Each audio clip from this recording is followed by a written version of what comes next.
एकनाथी भागवत अध्याय क्रमांक 7 श्लोक क्रमांक 42. आपण काल पाहिलं सध्या यदुराजे आणि अवधूतांचा संवाद चाललाय का नाही, म्हणजे दत्तात्रयांचा संवाद चाललाय आणि दत्तात्रयांचे 24 गुरुचं वर्णन करतात की बाबा या 24 गुरुंकडनं मी काय शिकलो का नाही, ते यदुराजाला ते सांगतात. आणि मग आता आपण पाहिलं सुरुवातीला पहिला गुरु पाहिला पृथ्वी, दुसरा वायू पाहिला, आता तिसरा गुरु आपण आज पाहू. काय सांगतात ते बघा. अंतहितश्यम स्थिरजंगम मेषु ब्रह्मात्म भावेन समन्वयने व्याप्ता अव्यवच्छेदे दमसांगमात्मनो मुनिर्भस्तव्यम विततश्य भवयेत. श्लोक क्रमांक 42. ध्येयामध्ये असलेल्याही मुनीने आत्म्याच्या ध्येयाधिकांशी काही संबंध नाही व त्यामुळेच तो कोणत्याही देहामुळे मर्यादित होत नाही हे जाणून असावे. म्हणजेच स्थिर आणि चर वस्तूतील निवासामुळे आत्म्याच्या व्याप्तीला ध्येयाधिकांच्या मुळे खऱ्या अर्थाने बाधा येत नाही. आत्मा सर्व वस्तूंना सर्वथा व्यापून असतो, त्यामुळे त्या वस्तूमुळे तो खंडित होत नाही, कारण तो ब्रह्मरूप आहे व आकाशाशी त्याचे साम्य आहे असे समजून असावे. श्लोकाचा सरळ सरळ अर्थ. सर्व पदार्थी समत्व या लागी आकाशाशी गुरुत्व असंगत्व अभेदत्व निर्मळत्व जाणूनी. बघा, पहिला गुरु पृथ्वी गुरु पाहिला आपण, दुसरा गुरु पाहिला वायू, आता तिसरा गुरु आकाश सांगितलाय. काय शिकलो मुले मी त्या आकाशाकडनं? काय सांगते ते? आकाश सर्व वस्तूची समत्व ठेवते, ते निर्मल असते, निसंग असते, अभेद असते. म्हणजे सर्व विषम वस्तूत असूनही समतेंच्या संगतीत असूनही ते न चिकटलेले आणि ज्याचे तुकडे पडत नाही, त्याचा छेद होत नाही असे असते, म्हणून त्याच गुरुत्व दिले. का म्हणजे त्याला गुरु मानलं मी? कारण ते कसं आहे, सगळ्या वस्तूची समत्व म्हणजे सारखं असतं. असं आहे का एखाद्या वस्तूपाशी कमी आहे आणि एखाद्या वस्तूपाशी जास्त आहे, असं होतं का कधी? नाही. तुम्ही कुठली वस्तू घ्या, प्रत्येक ठिकाणी आकाश सारखंच आहे, समच सारखंच आहे. तेवढंच आहे का? नाही. कमी जास्त असतं का? नाही. आणि निर्मळ आहे. कसं आहे ते? निर्मळ आहे, त्याच्यामध्ये मळ अजिबात नाही. त्या आकाशामध्ये निसंग आहे, त्याला दुसरा संघ नाही. अभेद म्हणजे ते सोडून दुसरं काही नाही. म्हणजेच कसं आहे ते, सर्व ठिकाणी विषम वस्तू जरी वेगवेगळ्या असल्या, पण आकाश मात्र प्रत्येक वस्तू ठिकाणी कोणतंही एकच आहे, समय. त्याच्या संगतीत असूनही, कुणाच्या वस्तूच्या संगतीमध्ये असूनही ते वस्तूला चिकटलेलं नाही, त्याचं तुकडं पडत नाही, त्याला कोणी छेद करू शकत नाही. कापू शकतं का त्याला? कोण तलवारीने चाकूनी कोण कापू शकतं आकाशाला? त्याला कोण जाळू शकतं का? काहीच नाही, त्याला काहीच होऊ शकत नाही. असं असणारं आकाश कसं आहे, म्हणून त्या आकाशाला मी गुरुत्व दिले, म्हणजे त्याला गुरु मानले. तसं साधूने असावा. त्याला काय सांगायचंय? असं त्या साधकाने असावा, निसंग, अभेद. कशाला? सगळ्या ठिकाणी कर्म करावं, त्यांनी सगळं करावं, सगळ्या ठिकाणी असावा, पण सगळ्यापासून कसा असावा? सगळे भोग त्यांनी भोगावा, सगळे विषय त्यांनी सगळं कर्म करावं, पण सगळं करत असताना सगळ्यापासून कसा असावा? तो अलिप्त असावा. विषमी असोनी समत्व, संगी असोनी असंगत्व, भेद करिता अभेत्व या लागी गुरुत्व आकाशा. वैर सर्पा मुंगुसाशी आकाश दोहीचे हृदयवासी, वैर निर्वैरता आकाशाशी ते स्थिती योग्याशी पाहिजे. हॅलो नका. उदाहरणार्थ साप व मुंगूस दोघांचे कसं आहे, आपापसात वैर आहे, एकमेकाला पाहिले की त्यांचं लगेच युद्ध जुपतं. तसं पण आकाशाचे कोणाशीच वैर नाही. आहे का कोणाबरोबर वैर? असं आहे का? अग्नीच्या आकाशात जमत नाही असं आहे का? काही काहीच नाही, कुणाबरोबरच वैर नाही त्या आकाशाचं. सगळ्या ठिकाणी आकाश, प्रत्येक ठिकाणी आकाश आहे. बघा, आकाश म्हणजे काय? पोकळी. ज्या ज्या ठिकाणी पोकळी ना, प्रत्येक ठिकाणी पोकळी. तुमची पहार आहे का? पहार, लोखंडीची पहार असेल ना, आणि आपण तिला तापवली ना, ती तापती. तिला तापायला कारण कोणी? आकाश आहे. आकाश का आकाश आहे? कारण त्याच्यामध्ये जे पोकळी असते ना, अणु आणि ऋणू काय असतात? अणु आणि ऋणू. ऋणू असतो ना, म्हणजे ते त्याला इलेक्ट्रॉन म्हणलं, इलेक्ट्रॉन. आणि अणु म्हणजे खोल असतं बघा, आणि खोल म्हणजेच आकाश. काय होतं, ज्यावेळेस तुम्ही ती पार तापवली जाते ना, त्यावेळेस ते जे इलेक्ट्रॉन असतात ना, ऋणू, असे व्हायला लागतात गरम झाले की, असे पळायला लागतात. कशामुळे पळायला लागलेत? कारण त्याला कुठेतरी जिथं रिकामी जागा असते ना, एका ठिकाणचं जाऊन ते दुसऱ्या ठिकाणी बसतो, परत मागचा परत त्या ठिकाणी बसतो, तो पुढचा परत आणखीन पुढे जातो. ह्याला कशामुळे होतं? म्हणून एका बाजूने जर पारा आपण तापवली ना, की दुसऱ्या बाजूला आपल्याला काय होतं? ती गरम लागते. याला कारण काय? आकाशामुळे. त्याला कारण काय? आकाश. म्हणजे आकाश कसं आहे, सगळ्या ठिकाणी प्रत्येक वस्तूमध्ये आकाश आहे, प्रत्येक वस्तूपाशी आकाश आहे, प्रत्येक वस्तूच्या जवळ आकाश आहे. म्हणून आकाश सगळ्या ठिकाणी कसं आहे, सम येते, त्याचं कुणाबरोबर वैर नाही, दोघांच्या ठिकाणी ते कसं अनुकूल असतं. तशीच योगाची स्थिती असावी. योग्याची स्थिती म्हणजे साधकाची स्थिती कशी पाहिजे, तशी पाहिजे, आकाशासारखी अलिप्त. सगळ्या ठिकाणी असून कसा येतो, अलिप्त आहे आकाश. तसं साधकाने सगळ्या ठिकाणी राहून कसा असावा, अलिप्त असावा. ह्याच आकाशाच्या दृष्टांतानेच काय होतं, योग्याने आपला पूर्ण व्यापक पाहावे. कसं पाहावे व्यापक योग्याने, त्या आकाशासारखा मी सगळा कसा आहे, व्यापक आहे, असं त्या योग्याने त्या साधकाने पाहावे. तेने आकाश दृष्टांता ते ब्रह्मभावे अपानिया ते योगी देखी जे पुरते व्यापकत्व आपुल्या ब्रह्म समन्वय पाता पाहे स्थावर जंगमाच्या ठाई तिळभरी वाढती रीती नाही आपण पै पाही कोंदला अशा एकेतेने पाहू लागले तर. बरं का, बघा असे असं एके भावाने जर पाहिलं तर म्हणजे काय, जसं आकाश सगळ्या ठिकाणी व्यापक आहे, तसं मी सुद्धा ब्रह्मरूपाने कसं आहे, सगळ्या ठिकाणी व्यापक आहे. असा एकेतेने जर पाहू लागलं तरच काय होतं, स्थिर चर सर्व पदार्थामध्ये आपणच आहोत. आपल्याशिवाय जगात अन्य दुसरी तिळभरही जागा शिल्लक नाही, असा अनुभव यायला लागतो. म्हणजे बघा आता इथं काय सांगितलंय, अशा एकेतेने पाहायचंय. म्हणजे आधी काय करायचं, आपण पाहायचा प्रयत्न करायचा आहे. कशाने पाहायचंय, बुद्धीने, विचार करून पाहायचंय, बुद्धीच्या विचाराने पाहायचंय, विवेकाने पाहायचंय आधी. आणि मग पाहता पाहता पाहता आपल्याला काय होईल, तो त्या वस्तू संग त्या वस्तूपाशी आपल्याला त्या अनुभव यायला लागेल. त्या जगामध्ये काय की तो परमात्मा सोडून, ते ब्रह्म सोडून एक तिळभरे जागा रिकामी नाही, असा अनुभव यायला लागेल. कधी यायला लागेल, पाहता पाहता. सांगितलं गेलं की येणार का, नाही, असा विचार करावा लागेल. आणि विचार करून तिथं अनुभव येणार आहे.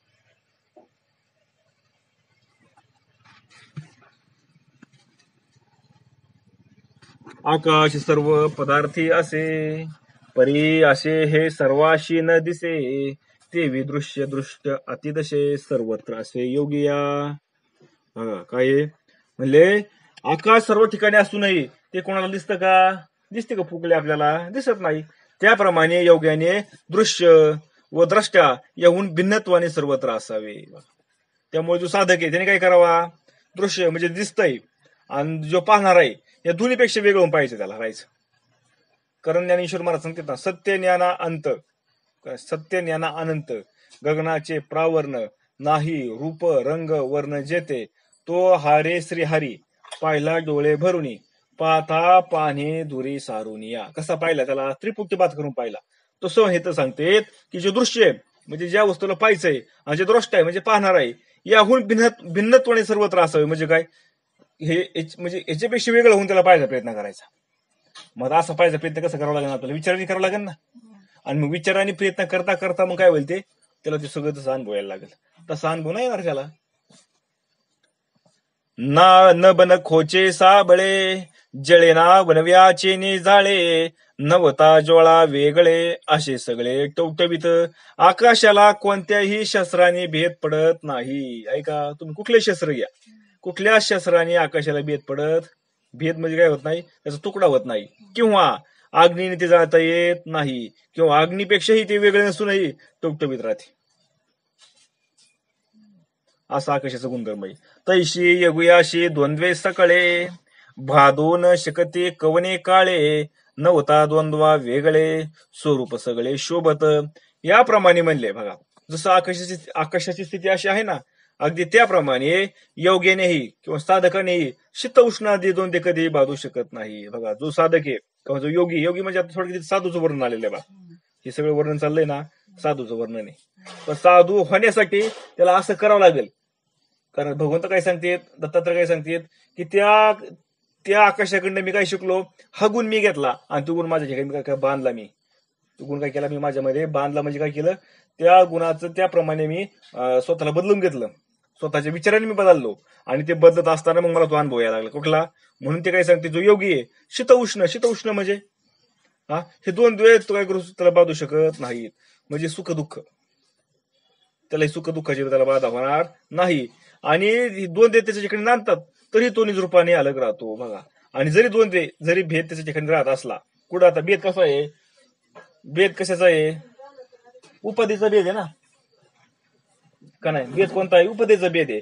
आणि उपाधीचा जरी भेद असला पण तरी स्वरूपाचा भेद आहे का, स्वरूपाचा भेद नाही.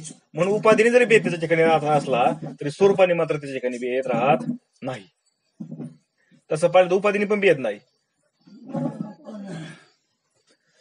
योगिया छेदवया लवला हे सोडिले शास्त्रांचे समुदाये, तो शास्त्रा माझी आपण या ते पाहे, न रूपती गाये जीवी गगना. बघा, योग्याच्या अंगावर कितीही जर शस्त्रे मारली तरी तो शस्त्रातही तो स्वतःला पाहतो. बघा बघा आता काय समज तो योगी, त्या योग्याला जर कशाने काठीने मारलं, हा आणखीन कशाने मारलं, तर तो म्हणत नाही मला का मारतो म्हणून. का?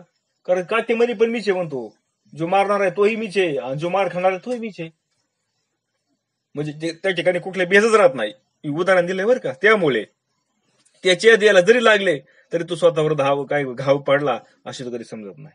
मग आता त्याला काठीने हाणलंय म्हणून ह्याला लागलं, मग असं म्हणत नाही का त्या काठीने मला हाणलं म्हणून मला लागलं आणि म्हणून ते आता काय होतं रडायला लागलाय. अजिबात नाही. का? कारण तू काठी मी आहे, हाणणारा मी आहे, ज्याने मार खाल्लाय तोही मीच आहे. मग असं सांगा बरं, मीच मला कसं हाणल, माझ्यानेच मला कसं लागेल? लागणारच नाही का नाही. कारण जो माझं जे मूळ स्वरूप आहे त्या स्वरूपाच्या ठिकाणी काही नाही. कारण ते सोडून दुसरं काही नाहीच ना. मग ते मारण कसं? आणि ज्याला ज्याच्या घाव झालेले आहेत, ज्याला काठीने मारलंय, तू ती उपाधी, तू देह, तू कोणता आहे, तू काय आहे, तू देह आहे, त्याचा माझा काही संबंध नाही का नाही. त्यामुळे तो काही समजत नाही की बाबा हा मला लागलंय असं कधी समजत नाही. कारण त्याच्या ठिकाणी विवेक कोणता आहे? मी ब्रह्म आहे, मी आत्मस्वरूप आहे, हा विवेक त्याच्या ठिकाणी आहे. त्यामुळे आणि ब्रह्म कसं आहे, ब्रह्म सोडून दुसरं काही नाहीच आहे इथं. सगळ्या चराचरामध्ये कोण येतो? परमात्माचे आहे, ते ब्रह्मच आहे, ते आत्मा येतो का नाही. त्यामुळे मग माझं स्वरूप ते असल्यामुळे त्या स्वरूपाच्या ठिकाणी भेद नाही आणि त्याला कुणी मारू शकत नाही, त्याला कुणी कापू शकत नाही, त्याला कुणी जाळू शकत नाही, त्याला वारा सुकू शकत नाही, त्याला पाणी बेजू शकत नाही. असं असताना माझं स्वरूप आहे, मग मला मारण कोण? म्हणून तो काय म्हणत नाही मला कुणी मारू शकत नाही का नाही, माझे गाव होत नाही. आलं का? लक्षात आलं का? जे जे द्वंद्वे बांधू आले ते ते स्वरूप देखे आपुले, सहजे द्वंद्व भाव मुकले अबाधित उरलनीच रूप. बघा, जे जे द्वैत त्याला त्रास द्यायला येतं ना, ते आपले स्वरूप आहे असे त्याला वागते. बघा, जे जे काय होईल, जे जे द्वैत म्हणजे ज्याला कोणी त्याला हानील, कोण शिवे देईल, कोण काय बोलल, कोण त्याच्या खोड्या करल, कोण त्याच्यावर अन्याय करल, कुणी काय जरी केलं ना, तो काय म्हणतोय माझं स्वरूप येते, आता मीच मला कसं काय होईल म्हणून, मीच मला काय करू सांगा बरं, असं म्हणतो. त्यामुळे तो शांत राहतो, कुणालाच काय म्हणत नाही. त्यामुळे द्वंद्व जाऊन आत्मस्वरूपच उरते. बघा, आणि असा विचार करत राहिल्यामुळे त्याचं द्वैत निघून जातं आणि शिल्लक राहतं ते फक्त आत्मस्वरूप शिल्लक राहतं. हे वाचायला आपण करतो, आपण वाचन करतोय, ऐकतोय, लय सोपं वाटतं आपल्याला वाचताना, सांगताना, ऐकताना. पण ते भूमिकेमध्ये जगायला गेलं ना, फार अवघड, एवढं सोपं नाही. ती होतंय का सण आपल्याला, त्यावेळेस स्वरूपाचा विसर पडतो आपल्याला, असं काय आपल्या ठिकाणी झाल्यावर. गगन बुडाले दिशे डोहे, परी ते उदके भिजलेची नाही, तैसा सुनिया सर्व देही अलिप्त पाही योगिया. बघा, डोहातील पाण्यात आकाश बुडलेले आहे अशी आपल्याला दिसते, प्रतिबिंब दिसते का नाही. काय होतं, असं आपण मोठा तलाव असेल आणि जर पाहिलं आपण, ह्याकडे पासून तिकडचा किनारा दिसत नाही, आणि जर समुद्राच्या कडे उभं राहिलं, बघा समुद्राच्या जवळ गेलं ना आपण, उभं राहिलं ना, काय दिसतं आपल्याला? सगळीकडे पाणीच पाणी दिसतं. आणि असं वाटतं पुढे आकाश त्या पाण्याला जाऊन चिकाटले, दिसतं का नाही तसं? पण ते पाण्याने भिजतं का मग? तसा योगी देहामध्ये जरी राहिला तरी त्या देहापासून तो वेगळा अलिप्त असतो, आकाशासारखा. तो योगी, तो साधक जरी काय राहिला, त्या देहामध्ये जरी उपाधीमध्ये जरी राहत असतं तर त्या उपाधीपासून तो वेगळा असतो. कारण उपाधी म्हणजे मी नाही हे त्याच्या बुद्धीमध्ये पक्क ठसलेला आहे, त्याचा निश्चय झालेला असतो. येते लक्षात. आकाशा चिखल माखू जाता, तेन माखे माखे लाविता, तैसा योगिया दोषी म्हणता, दोषी सर्वता म्हणत्याशी.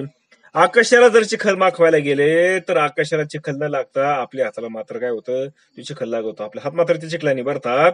त्याप्रमाणे जो योगी असतो, जो साधक असतो, त्याची निंदा जर करायला गेलं, कोण योग्याची निंदा जर करायला गेलं तर, किंवा त्याच दोष लावायला गेला आपण, तर तो निंदकच स्वतः दोषी ठरतो. काय ठरतो दोषी? कारण त्याच्या काय तो परिणाम होत नाही. कारण बाबा म्हणजे सांगते बघा काय आपल्याला, सोनून बाबा काय म्हणले, आपल्याला पोस्टाने टपाल आलं पोस्टाने आपल्याला टप्पाला आलं, तार आली आपल्याला पोस्टाने. आता ती घ्यायची का नाही घ्यायची ती कुणाच्या हातात आहे? आपल्याला. पोस्ट मग घेऊन आलाय, पण आपण पाहिजे कुणाची काय असं आमची आमकी नको आम्हाला माघारी जाऊ दे तुझी परत.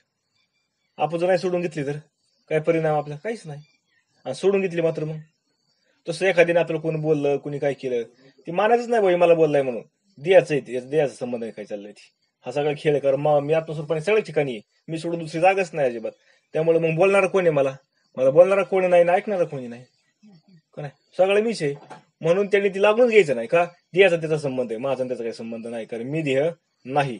एवढं सांगावर वेगळा जागा असतो का आपला? म्हणून गगन असोनिया जनी मळे ना जनघसनी ताईसा योग्या सकळ कर्म करुनी कर्मचपणी न मिळले. बघा, आकाश सर्व लोकात असून जसं ते त्यांच्या संसर्गाने कधी मळत नाही. सगळ्या ठिकाणी आकाश आहे का नाही, पण बाकीचे कशाचे ते मळतं का, मलिन होतं का? मला सांगा, आता तुमचा चिखलाचा गाळ आहे, तिथं आकाश नाही का? मग आता आकाश त्या चिखल्याने काय झालं, भरलं का? नाही भरत ते. हा, त्याप्रमाणे योगी सर्व कर्म जरी करत असला, पण त्या केलेल्या कर्माने तो बद्ध होत नाही. म्हणजे ते केलेलं कर्म त्याला फळ देऊ शकत नाहीत. काय देऊ शकत नाही ते केलेलं कर्म? त्याला फळ कर्म करतो तो, त्याच्याकडनं कर्म होत असतात त्याच्या देहाकडनं, पण त्याला फळ देऊ शकत नाही. काय देऊ शकत नाही? कारण ते केलेले कर्म तो समजत नाही की ते मी केलेत म्हणून. ते देहाच्या प्रारब्धाने दिलेले आहेत, त्याचा माझा काही संबंध नाही, असं त्याचं निश्चय बुद्धीचा ठाम. मोठे बांधिता आकाशाते चारी पालव पडती हृते ते विकर्मे बांधिता योगी याते कर्म ते निष्कर्म. आकाशाची गठडी म्हणजे वळण्याचा जर प्रयत्न केला आपण, म्हणजे काय केलं, आकाशाच्या दोऱ्या काढल्या आणि त्याचा सुताचा वळायचा. जर वळायला आपण गेलं तर चारही पद रिकामे पडतात. त्याप्रमाणे मग सांगा बरं होईन का दावत आहे त्याचं? त्याप्रमाणे योग्याला कर्माने बद्ध करू पाहिल्यास ते कधी कर्मच विलाय जाते. किंवा असं होईल त्याचा अर्थ काय, की असं आकाश घेतलं आणि त्याचं गाठोडं बांधायला गेला आपण, तर गाठोडं बांधता येईल का त्याला? नाही ना. कसं बांधता येईल सांगा तुम्ही? पण का त्याला गाठ? पडणारच नाही. तसं म्हणले जो योगी आहे का नाही, जो साधक आहे, त्यांनी जरी कर्म केले तर त्या कर्माने ते बद्धपणा त्याला येत नाही. कर्माने तो बद्ध होत नाही, म्हणजे ते कर्म त्याला फळ देत नाही. कर्माने तो लिप्त होत नाही. का लिप्त होत नाही? कारण त्याचा निश्चय आहे की मी देह नाही, देहाचा त्याचा संबंध आहे. फक्त निश्चय करायचा ना, सांग मला बुद्धीमध्ये. पण होतो का एवढा निश्चय आपला? ऐकतानी वाचन करताना लय भारी वागतं, सोपं वागते, पण व्यवहार करायला गेल्यावर त्याचं कधी विसर पडतो तर कळतं का आपल्याला?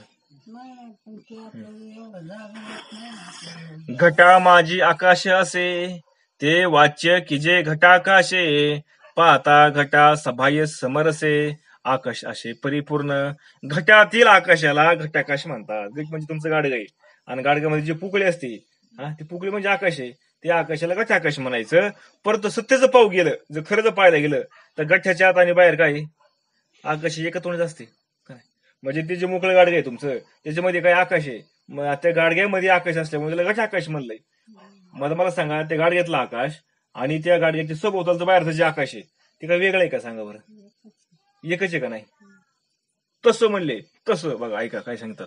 ताईसा आत्मा म्हणती देही तव तो देह सभाय पाही देह मिथ्यात्वे ठाईचे ठाई चिन्ह मात्र पाही परिपूर्ण. त्याचप्रमाणे म्हणले आत्मा कसा आहे? देहात आहे. आत्मा कुठं आहे? देहामध्ये पण आहे असे म्हणतात, पण तो देहाबाहेर सर्वत्र एकत्वानेच आहे. जसं देहामध्ये आहे ना, तसंच तो सर्वत्र कसा आहे, बाहेर पण कसा आहे, सगळं समत्वाने आहे. तोच असताना देहातला तोच बाहेर पण आहे. जसं त्या गाडग्यामधला आकाश आहे, आतमध्ये गाडग्यात जे आकाश आहे ना, जसं ती आकाश आहे तसं गाडग्याची सभोवती बाहेर काय तेच आकाश आहे.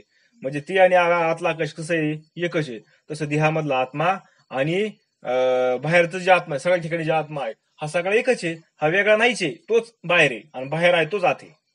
म्हणून काय झालं सगळं इथं सांगा बरं. इथं आत आणि बाहेर राहिले का शिल्लक? आता काहीच नाही का? आता सगळा आत्माच झाला. आता आत म्हणणे नाही, बाहेर म्हणणे नाही. कारण ते वेगळं असं तर म्हणावं लागत ना. आतला आत्मा आहे बरं का, ह्यो बाहेरचा आत्मा आहे, असं वेगळाच असतं तर म्हणता आलं असतं हा आतला आहे तो बाहेरचा आहे. पण आता आतला वेगळा नाही, बाहेरचा वेगळा नाही, दोन्ही एकच येतं. त्यामुळे आता आतला म्हणता यायचं नाही, बाहेरचा म्हणता यायचं नाही. आता इथं फक्त आत्माच म्हणावं लागेल. मंद पण शिल्लक राहत नाही. आत्मा आहे ही सुद्धा म्हणणं शिल्लक राहत नाही. का? कारण त्या स्वरूपाची त्या स्वरूपाचा त्याला अनुभव जेव्हा येतो ना तेव्हा त्या ठिकाणी बोलणं शिल्लक राहत नाही. का राहत नाही? कारण बोलणार कोणी दुसरा आता.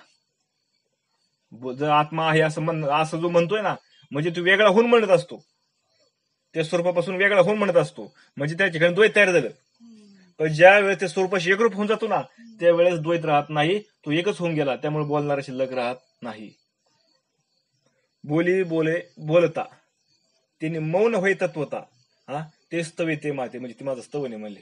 बोली बोलता बोलता आणि म्हणजे ते काय बोलणंच म्हणजे काय, म्हणजे बोलच राहत नाही शिल्लक. म्हणजे काय, त्याच्यावर बोलायला गेलं ना त्याच्यावरच बोलायचं, त्यांनीच बोलायचं आणि बोलणार ते शब्दही कोणी तेच येतं.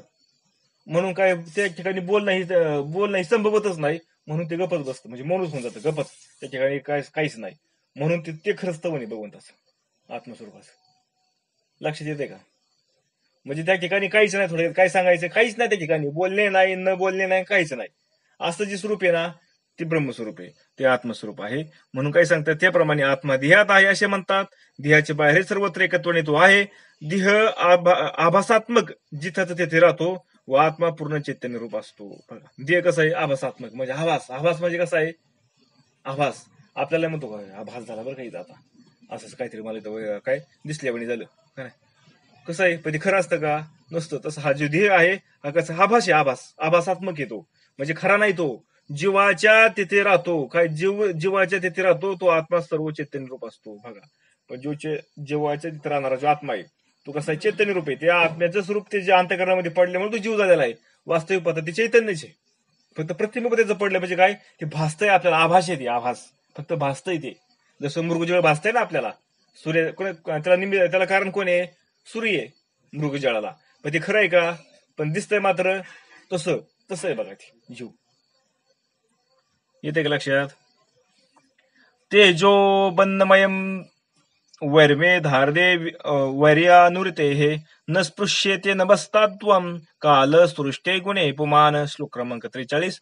तेज, पाणी आणि पृथ्वी यांच्या विकाररूप पदार्थांनी, वायूने प्रेरणा दिलेल्या मेघांनी आणि काळाच्या मर्यादित उत्पन्न झालेल्या ध्येयादींनी ज्याप्रमाणे आकाशबद्ध होत नाही, स्पर्शले जात नाही, त्याचप्रमाणे पुरुषही आत्मा, म्हणजे पुरुषही म्हणजे कोण? पुरुष म्हणजे आत्मा, वरील पदार्थांना संबंध काय होत नाही, तो बद्ध होत नाही. श्लोक क्रमांक 43. त्याचा अर्थ सरळ सरळ.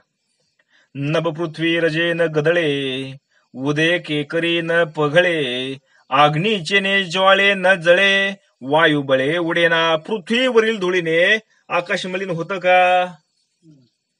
आता इथून गाड्या चालल्या आणि धूळ उडाली, मग त्या धुळीने असं झालं का की आकाश मळालं रे, मळालं आकाशात, आता कशाने धुवायचं? असं होतं कधी? तुमची किती धूळ उडू द्या पृथ्वीवरची, त्याने कधी आकाश मळत? मला सांगा, त्या पृथ्वीवर चिटकून आकाश आहे का नाही? मग तिथून गाडी गेली की धूळ उडाली का नाही? मग ते आकाश तिथलं मळालं का? नाही मळत आकाश, त्याला काहीच होत नाही, ते आकाशाला मळतच नाही अजिबात.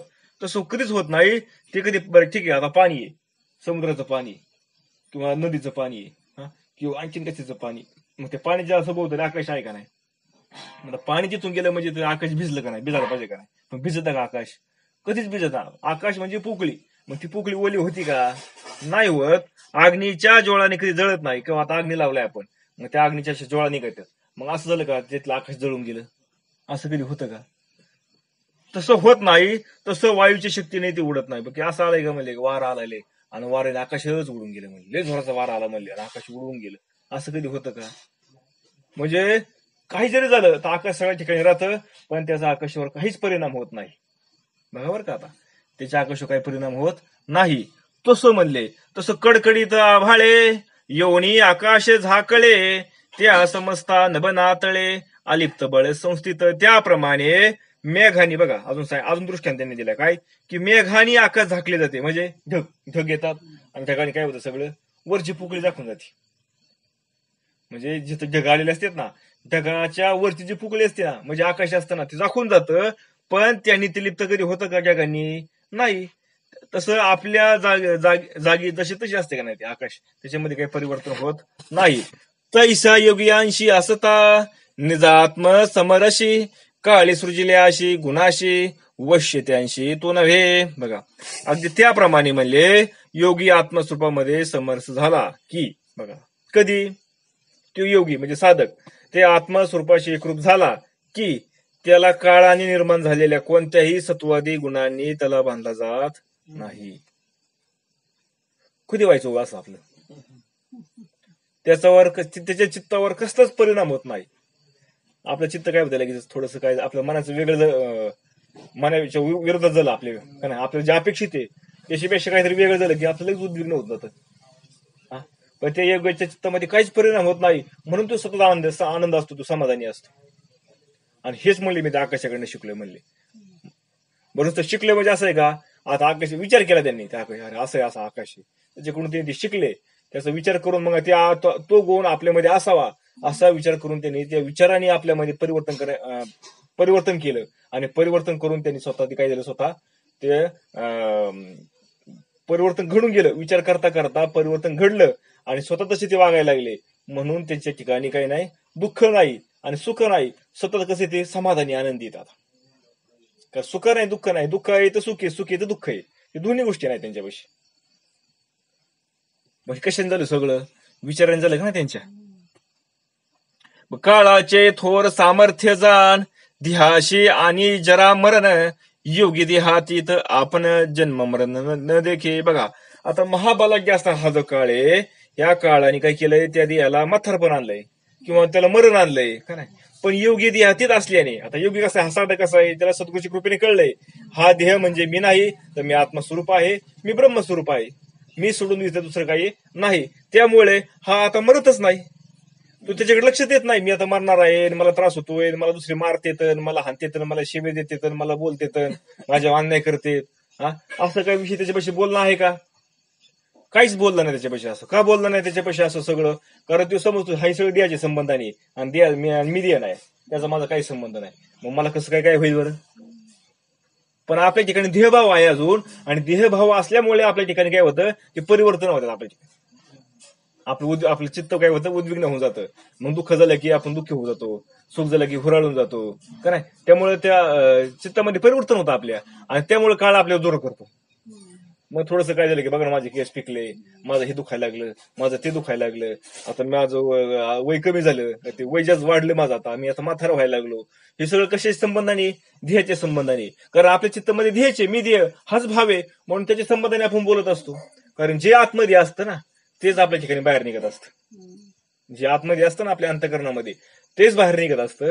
मग आता आपल्या चित्तामध्ये जर व्यापकता असेल, मी देह नाही, मी आत्मस्वरूप आहे, तर आपल्या मुखातून निघताना काय निघन, आपल्या बोलताना आपल्या विषयातून काय आपण काय बोलू शकतो, आपण काय बोलणार.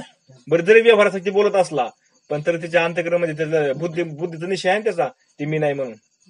पण आपल्या असतो का, आपल्या नसतो म्हणून लगेच तेवढ्या पुरता दुःख होतं लगेच. बघ ठीक आहे, सद्गुरूच्या कृपेने थोड्या वेळाने काय म्हणा आपल्याला ते परत जागा होतं, आपल्याला कळत अरे की आपण नाही म्हणून. तेव्हा इथं परत जागेवर, पण तेवढ्या पुरता परिणाम झाला का नाही त्याच्यावरती. का झाला की तेवढ्या पुरतं त्यांनी द्यायला मी समजलेला असतो म्हणून ते परिणाम करून गेलं.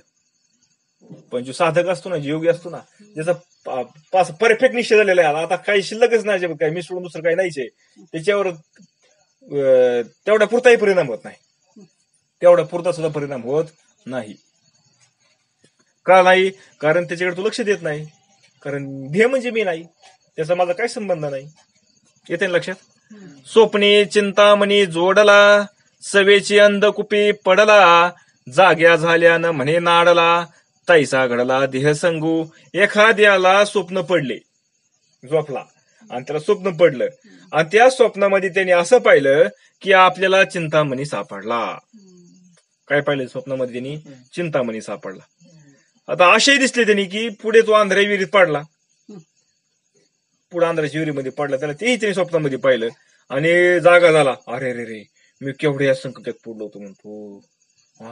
विहिरीमध्ये पडला, बघा स्वप्नामध्ये चाललाय तू जंगलामध्ये, त्याला चिंतामणी सापडलाय, आणि आता पडलाय कुठं, कोरगे विहिरीमध्ये पडलाय, अंधारात दिवस अंधारे सगळीकडे. आता त्याला कळलं मी कुठे पडलोय, विहिरीत पडलोय. त्याची काय अवस्था होईल बरं. हाका मारतोय, कोण सोडवलं नाही, कोण वाचवायला नाही, काहीच नाही. बरं चिंतामणी जवळ त्याच्या, पण त्याच्या लक्षात आहे का चिंतामणी आपल्याकडे आहे म्हणून, आहे का. चिंतामणीचं त्याला म्हणलं असतं, मग चिंतामणी त्यांनी सांगितलं असतं मला इथून बाहेर काढ, लगेच त्याची काही चिंता ती दूर झाली असती. कारण चिंतामण्याचं काम काय आहे? चिंतामण्याचं लगेच त्याची चिंता तात्काळ नष्ट करणं. पण त्याला माहितीये का स्वप्नात नाही ना, तू घाबरून गेला, आता हैराण होऊन गेलाय, हाका मारतोय मोठमोठे सगळ्याला, आणि हाका मारता मारता त्याला जाग आली, आणि मग त्याला अरे बाप रे बाप रे बाप, किती महाभयंकर स्वप्न पडलं मला, का नाही असं म्हणायला म्हणजे. आणि मग एकदा जागा झाली, मग आता परत आता हाका मारीन का कुणाला, दुःख करीन का, शोक करीन का, मी विहिरीत पडलो रे बाबा मला वाचव म्हणून का, नाही, त्याला कळलं ना हे स्वप्न होतं. म्हणजे काय स्वप्न कसं आहे, ते मिथ्या आहे, ती खोटी आहे, हे त्याला कळलं. आणि हे कळल्यामुळे परत तू काय म्हणणार नाही होता मला, मग ते काय म्हणणार, अरे ते स्वप्न होतं का, मी तर किती घाबरलो होतो बाबा, मग घामाघूम म्हणणार परत जागा झालं, का नाही बरं झालं भाऊ ते स्वप्न होतं, खरं नाही घडलं म्हणणार का नाही जागा झाल्यावर. तसं ज्याला सद्गुरूच्या कृपेने जो जागा झालेला आहे, आत्मस्वरूपाच्या ठिकाणी जागा झालाय, का नाही, मी देह नाही मी आत्मस्वरूप आहे, असं जो खरोखर जागा झालाय, ते देहावर आलेल्या देहावर त्याच्यावरती जे संकट येतात देहावरती, तर मग ते संकटाला तो खरं मानल का, ते त्याची मानल का, आणि मानित असेल तर मग बघा, मग नुसतं बोलायचं ना ऐकायचं काम नाही बघा. हा आपल्या बरोबर याची तुलना आपल्या बरोबर करायची, मग माझ्याकडनं अजून काय होतंय, माझा अजून विचार कुठपर्यंत कमी पडतोय, अजून मला काय केलं पाहिजे, माझ्या चित्तामध्ये परिणाम होतो का नाही होत अजिबात, हा विचार करणं गरजेचं आहे आपण. कारण आपल्याला हे ऐकून, आपल्याला हे वाचन करून आपल्याला तसं व्हायचंय, म्हणून त्याची तुलना आपल्या बरोबर केली पाहिजे, दुसऱ्याबरोबर नाही, आपल्याबरोबर त्याची तुलना केली पाहिजे. आणि ते तुलना करीत असताना एक दिवस काय होईल, आपल्याला आपले दोष आपल्याला दिसायला लागतील, अरे इथं माझं चुकतंय बरं का, याच्यामध्ये मला बदल करून घेतला पाहिजे. की तर शास्त्र असं सांगत आहे, शास्त्र काय सांगत आहे, मी आत्मस्वरूप आहे, आणि जर आत्मस्वरूप आहे तर देहाच्या संबंधाने मला माझे परिणाम नाही व्हायला पाहिजे, असं विचार यायला पाहिजे ना आपल्या ठिकाणी. म्हणजे ते आपला जे दोष आहे, आपला जो कमीपणा आहे, तो आपण आपला कबूल करून त्याच्यामध्ये सुधारणा करायचा प्रयत्न आपण केला पाहिजे. पण आपण ते करत नाही, आपण ऐकतो पण ऐकून ऐकत नाही. आपण ऐकत नाही का सांगा बरं, आतापर्यंत किती कीर्तन, किती प्रवचन ऐकली, किती आपण सद्गुरूकडनं आपण त्यांच्या मुखातून आपण ऐकलं की मी आपण आत्मस्वरूप आहे, आत्मस्वरूप आहे. मग आपण असं ऐकल्यानंतर आपण आपल्यामध्ये बदल करून घेतला का, नाही. म्हणजे काय केलं, आपण ऐकलं फक्त कानाने आणि सोडून दिलं, ऐकलं सोडून दिलं, त्याच्यावर विचार करायला कोणाला वेळ आहे.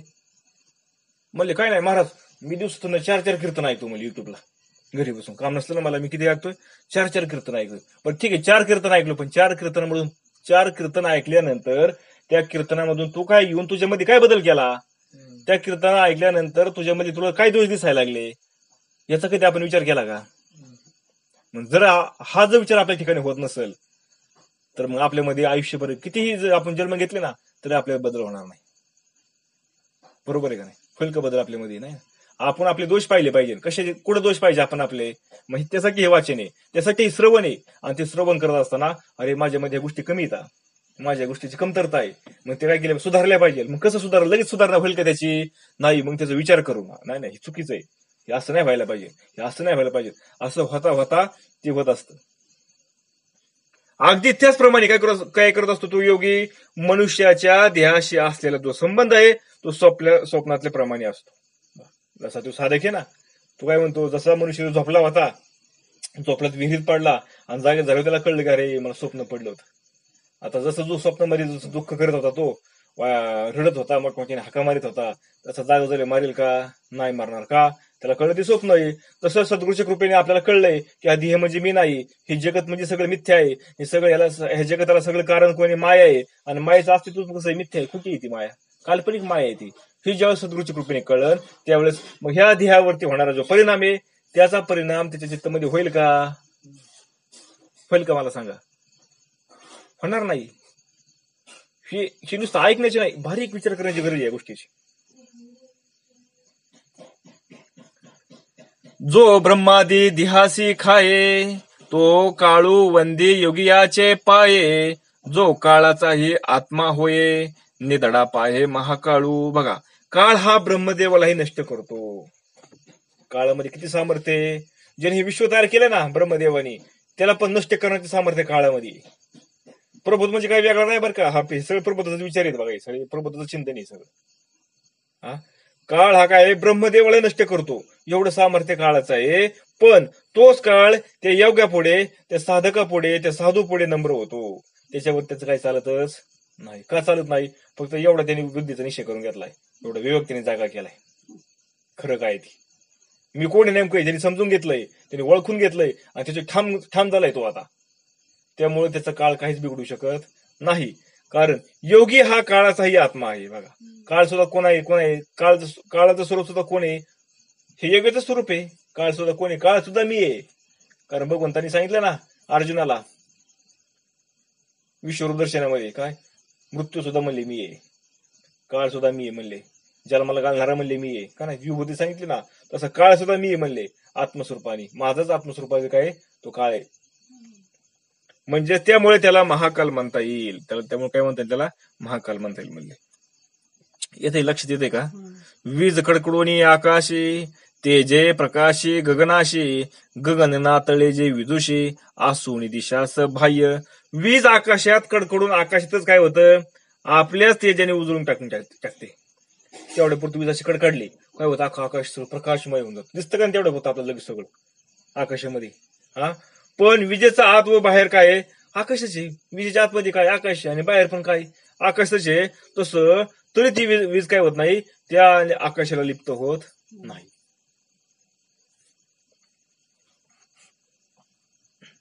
तैसा सत्वगुण प्रकाशी ज्ञान, त्याशी योगिया नातळे जाण, ज्ञान स्वरूप निखळ आपण, वृत्ती ज्ञान मग निघे.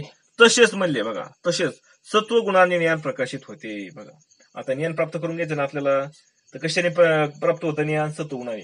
तो का म्हणे ऐका, सत्वाचे सामर्थ्य कर्वे परमार्थ अहर्निशी. काय त्या सत्वगुणाचे सामर्थ्य? त्या सत्वगुणाचं सामर्थ्य एवढं आहे की त्यांनी परमार्थ सहज घडून आणतं. ते परमार्थ घडून आणतं म्हणजे काय करतं? ते आपल्या स्वरूपाचं ज्ञान आपल्याला प्राप्त करून देतो. कोण? सत्वगुण. हा, मग अशा सत्वगुणाने काय होतं? ते ज्ञान प्रकाशित होत असतं, पण योगी त्यालाही स्पर्श करत नाही. कशाला? त्या ज्ञानाला सुद्धा स्पर्श करत नाही. काय करत नाही स्पर्श? बघा, कारण योगी स्वतः शुद्ध ज्ञान स्वरूप असल्यामुळे तो द्वैतात्मक ज्ञान कधी घेत नाही. योगी कसा आहे? स्वतःच कोण येतो? स्वतःच ज्ञान स्वरूप आहे ना तो योगी. म्हणजे ते ज्ञानच तो आहे. ज्ञान कोण आहे? तिथं ज्ञानच तो आहे. मग तो कसा म्हणेल बरं की मी ज्ञानी आहे, मी ज्ञानी आहे? म्हणेल का तो? नाही ना म्हणणार. मग मी म्हणलं की काय झालं? तिथं दोन आलंय. ज्ञान कोणतरी वेगळं आहे, आणि ज्याला जो म्हणतो ना मी ज्ञानी आहे तो कोणीतरी वेगळा झाला.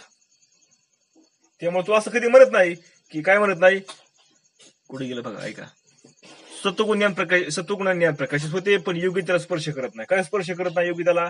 कारण तोच ज्ञान आहे. मग त्याला स्पर्श कसा करेल? तोच त्याला कसं काय स्पर्श करेल? सांगा बरं मला. करू शकतो का? नाही. कारण योगी स्वतः शुद्ध आहे, ज्ञान स्वरूप आहे. त्यामुळे त्याला द्वैतात्मक ज्ञान त्याच्या ठिकाणी तो घेत नाही. द्वैतात्मक ज्ञान म्हणजे हे वेगळं ती वेगळं असं घेत नाही. म्हणजे मी ज्ञानी आहे, मी कोणीतरी वेगळा आणि ज्ञान कोणीतरी वेगळं आहे असा भाव तो घेत नाही. कधी याचा स्वीकार करत नाही. का? कारण त्या ठिकाणी द्वैत आहे. द्वैत बरं का? म्हणजे मी ब्रह्म आहे, मी ब्रह्म आहे, मी ब्रह्म आहे ही उपाधीनी काढण्यासाठी धरलेला अभिमान आहे. पण ते सुद्धा काय खालीच आहे. म्हणजे काय? द्वैतामध्येच आहे. मी कोणीतरी वेगळा, ब्रह्म कोणीतरी वेगळं आहे, असं वेगळा असणारा मी आणि ते ब्रह्म मी आहे असं काय आहे? ते एकत्व करण्यासाठी केलेला जो अभिमान धरलेला आहे. वास्तविक पद्धत त्या ठिकाणी सुद्धा काही भेद आहे. पण जो खरा साधक आहे, जो खरा योगी आहे, जो खरा कोणी साधू आहे, तो हाही भेद ठेवत नाही. ते ब्रह्म मी आहे, ते ब्रह्म मी आहे, हाही तो भेद ठेवत नाही. का ठेवत नाही? कारण ते ब्रह्मच मी मानल्यावर आता काय? ब्रह्मच मी विशेष तिथे राहिला नाही. कारण मी आला की लगेच दोन आले, आणि ब्रह्म जरी मानला तर मानणारा कोणतरी वेगळा आला. मग त्या ठिकाणी शब्द शिल्लक राहत नाही. लक्षात येते का तुमच्या? बघा, विषय किचकट केलंय, तो थोडासा समजून घेण्याची गरज आहे. जालिया सूर्य उदयाशी, दीप प्रभा नहे उपेगाशी, ते विसह जालिया हाताशी, वृत्ती ज्ञानाशी कोण पुशे. बघा, सूर्य उगवल्यानंतर दिवेचा प्रकाशाचा जसा उपयोग पडतो का? आता आपण हा बल्ब लावलेला आहे, सूर्य उगवला की त्याचा काहीच प्रकाश पडत नाही. बल्ब बंद करून ठेवावा लागतो आपल्याला, का नाही? त्याचा काही उपयोग पडतो का? नाही पडत. तसं स्वतः शुद्ध ज्ञान स्वरूप झाला की मग द्वैतात्मक ज्ञानाची किंमत कोण करणार? सांगा बरं. कोण म्हणणार मी ब्रह्म आहे, मी ब्रह्म आहे, आता मी ब्रह्मच आहे. आता ठाम झाला, निश्चय झाला. आता मग तो म्हणेल का? तो म्हणलं का मी ब्रह्म आहे, मी ब्रह्म आहे, मी ब्रह्म आहे? आणि जो म्हणत असेल तर त्यातून द्वैतामध्येच आहे. जर म्हणत असेल तो कोणी अजून, तो कुठे येतो? अजून द्वैतामध्येच आहे. जो वरी अर्जुना तो बोध न व्यक्ती म्हणा, तो वरी या साधना बजावायची लागे. का? जोपर्यंत तो बोध होत नाही ना, कोणता बोध होत नाही? ते ज्ञान स्वरूपच मी आहे, आता ते ज्ञानच मी झालोय असा पक्का जोपर्यंत बोध होत नाही ना, तोपर्यंत त्याला म्हणावं लागेल ते मी आहे, ते मी आहे, ती मी आहे. पण ज्यावेळेस तसं होईल ना, त्यावेळेस आता म्हणणारा राहत नाही आणि ते ज्ञान शिल्लक राहत नाही. ज्ञान तरी शिल्लक राहील का सांगा बरं. ज्ञान जर शिल्लक राहायचं म्हणलं तरी काय झालं, तिथे भेद आलाच ना. आणि म्हणत जरी बसला तरी भेद आलाच. म्हणजे काय होतं, ते म्हणता म्हणता ते रामच होऊन गेला. आता म्हणजे काय, ते ब्रह्मच होऊन गेला, आत्मस्वरूपच होऊन गेला. त्या ठिकाणी शिल्लक काही राहत नाही. हेच म्हणलं मी. काय झालं, कुठे गेलं ते सगळं आपलं हरवलं.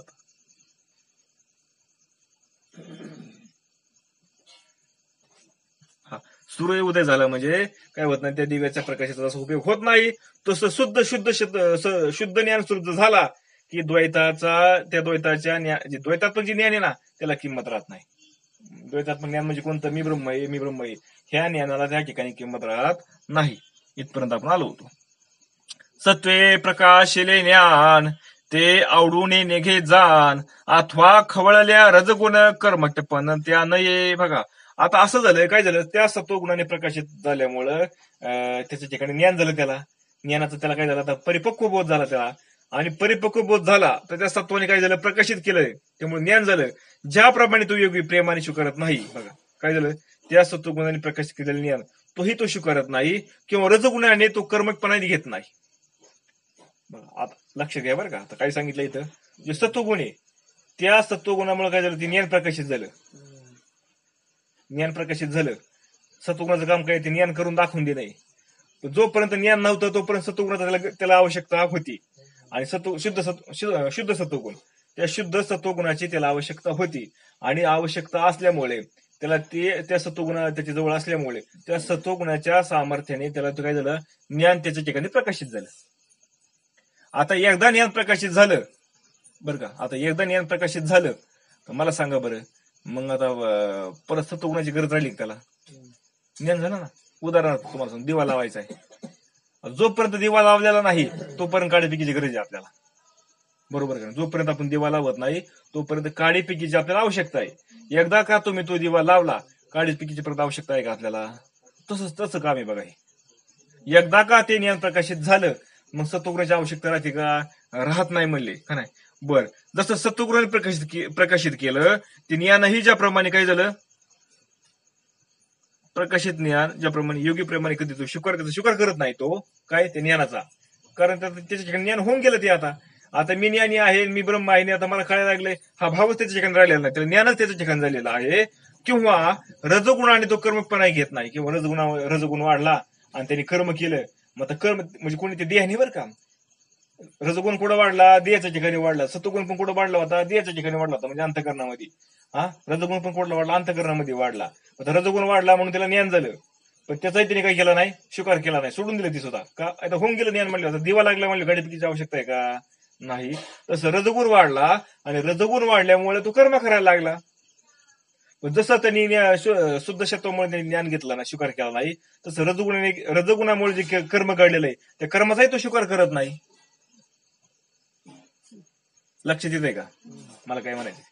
एकदा सत्वगुणामुळे ज्ञान झालं त्याला, आता ज्ञान होऊन गेलं, आता परत त्याची आवश्यकता राहिली का त्याला, नाही राहिली. मग त्यांनी सोडून दिलं का, तो ज्ञान स्वरूप होऊन गेला. आता तिथं त्या ठिकाणी बोलणं पण राहिलं नाही की मी ज्ञानी आहे, मी ब्रह्म आहे, मी आत्मा आहे, हे बोलणं पण त्या ठिकाणी शिल्लक राहिलं नाही. अगदी तसंच रजगुण अंतःकरणामध्ये रजगुण वाढला आणि रजगुण वाढल्यामुळे तो कर्म करायला लागला. मग जसं त्यांनी सत्वगुणामुळे ज्ञान प्रकाशित झालं त्याचाही त्यांनी स्वीकार केला नाही, आणि रजगुणामुळे कर्म झालं त्याचाही त्यांनी स्वीकार केला नाही. म्हणजे कसा झाला, कारण मी आधी कोणतरी आज्ञाने होतो, आता मला ज्ञान व्हायचंय, हे शिल्लकच नाही राहिलं त्या ठिकाणी. आता ते ज्ञानच झालं, आणि ते ज्ञान झाल्यामुळे मग आता रजगुण वाढल्यामुळे कर्म झालं, त्याचा स्वीकार करत नाही. म्हणजे त्याचा माझा काही संबंध नाही, ते देहाच्या संबंधाने, त्यामुळे त्याचाही तो स्वीकार करत नाही.